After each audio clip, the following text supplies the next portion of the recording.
धूमधाम एक caper comedy एक जॉनर है, वो बोल सकते हैं कॉमेडी जॉनर है, बट एक आजकल ऐसे कहते हैं कि जो रोम कॉम्स है थोड़ा बहुत ज़्यादा इस तरह की फिल्में नहीं बन रही हैं, या कॉमेडी भी जिस किस्म की शायद लोग चाह रहे हैं बहुत ज़्यादा ये जॉनर अभी उतना खुल के नहीं आ रहा है।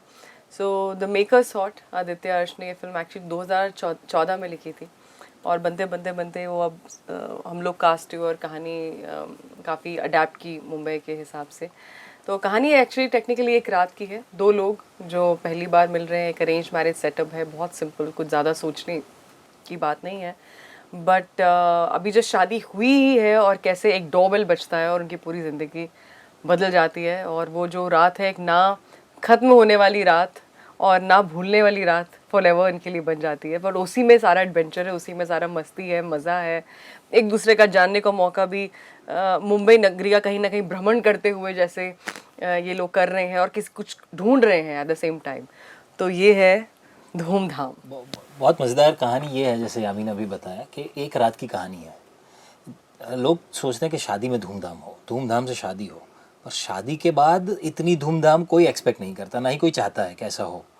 तो इनके साथ शादी के बाद पहली ही रात इतनी धूमधाम होती है कि किसी ने नहीं सोचा होगा कि ऐसा भी कुछ हो सकता है। तो बेचारे वीर की हालत ऐसी हो जाती है कि उसने एक बहुत ही प्यारी सी ज़िंदगी के बारे में सोचा है, एक बहुत ही सीधी सादी अच्छी भोली लाइफ पार्टनर के बारे में सोचा है, और रात जैसे रंग बदल रही है अपने वैसे फुल ऑन सरप्राइज। सो उसे लाइफ पार्टनर कोयल से भी अलग अलग सरप्राइजेस मिल रहे हैं कि ये सिचुएशन तो चलो है, हो रही है, पर उसके हर एक जैसे सिचुएशन बदल रही है ना, वैसे कोयल का एक नया लेयर बाहर निकल रहा है। तो वीर के लिए तो डबल शॉक हो रहा है ये, और जितना शॉक वीर को मिल रहा है उतना ही ऑडियंस को और मज़ा भी आ रहा है। तो उस हिसाब का है पूरा, मतलब इट्स अ मिस एडवेंचर वाला से भरा हुआ पूरा राइड है। यामी आप कोयल तो नहीं है कोयल जैसे किसी किरदार को कोई फ्रेंड है ऐसी, या कोई किसी को देखा है कभी आपने ऐसा कोई नज़दीक में?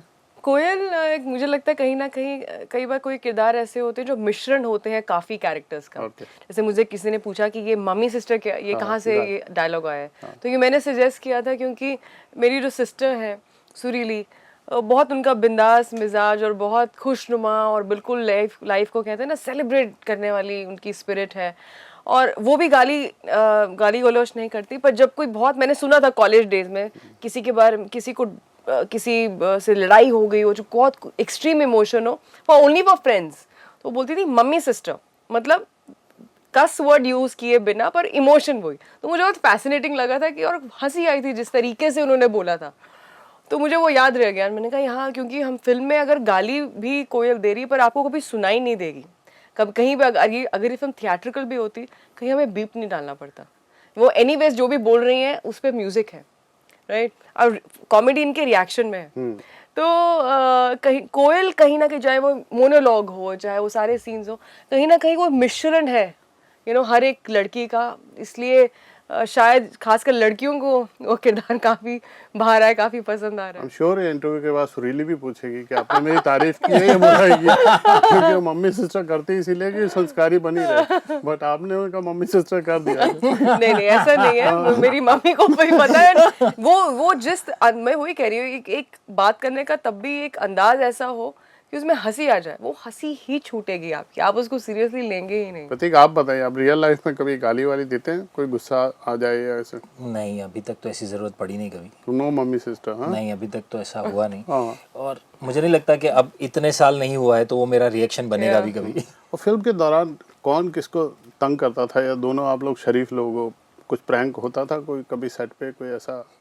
प्रैंक तो ऐसा कुछ नाइट शूट अपने आप में बहुत शूट बड़ा प्रैंक है कि नाइट शूट, आपको लगता है अरे नाइट शूट, हाँ कोई बात नहीं, इतने बजे डिनर हो जाएगा, इतने बजे उसके बाद ऑल सेट, और हम एक्टिव रहेंगे, और ऑफ कोर्स एक आधी चाय पी लेंगे, बस बाकी तो और कोई प्रॉब्लम नहीं है। तो शूट करने में प्रॉब्लम नहीं है नाइट शूट में, जो शॉट्स के बीच में जो सेटिंग होती है ना, वहां पर खासकर जब 3 बजते हैं, 4 बज जाते हैं, 2 बजे से शुरू होता है वो टाइम, 2 से 5 का टाइम ऐसा है ना कि किसी भी आदमी को नींद आ जाए, तो उस टाइम पे खुद को जगाए रखना उतनी एनर्जी के साथ दूसरे शॉट के लिए रेडी रहना वो सबसे डिफिकल्ट होता था। इसमें कॉमेडी भी, एक्शन भी है, यहाँ से वहाँ भाग रहे हैं, कभी स्टेशन में भाग रहे हैं, कभी मेट्रो में भाग रहे हैं, कभी हमारे एक हम अंडर कंस्ट्रक्शन 7 माला की बिल्डिंग पे हम ऊपर नीचे कर रहे हैं। So we have only been running in this film, तो हम अफोर्ड भी नहीं कर सकते थे कि वो एनर्जी कहीं भी ड्रॉप हो। और जहाँ तक तंग करने की बात है, not at all, Prateek is I think anyone who worked with him one of the best को एक्टर्स जिनके साथ मैंने काम किया है। जितना काम इनका खूबसूरत स्क्रीन पर है, उतने ही सिंपल और उतने ही ईजी गोइंग जिसे बोलते हैं, पेशेंट को एक्टर हैं, बहुत अच्छे को एक्टर हैं। बहुत मज़ा है इनके साथ काम करके। मैंने जनरली ये सवाल इसलिए किया था क्योंकि जो जैसा स्क्रीन पे दिखता है वो ऐसे बिल्कुल उलट होता है। इनकी भी गर्ल नेक्स्ट डोर वाली इमेज है, आपकी भी बहुत प्यारे से कॉमन मैन की, वो स्कैमर वाली इमेज की बात नहीं कर रहा हूँ मैं। नॉर्मल लाइफ में आप लोग एक दूसरे को तंग करते थे या नहीं करते थे? जब डिसिप्लिन में काम किया और आगे बस। हाँ मतलब वैसा ही हुआ है। कभी एक दूसरे को तंग करने का मौका मिला नहीं, क्योंकि फिल्म में हम इतने तंग हो रहे हैं इतनी सिचुएशन से।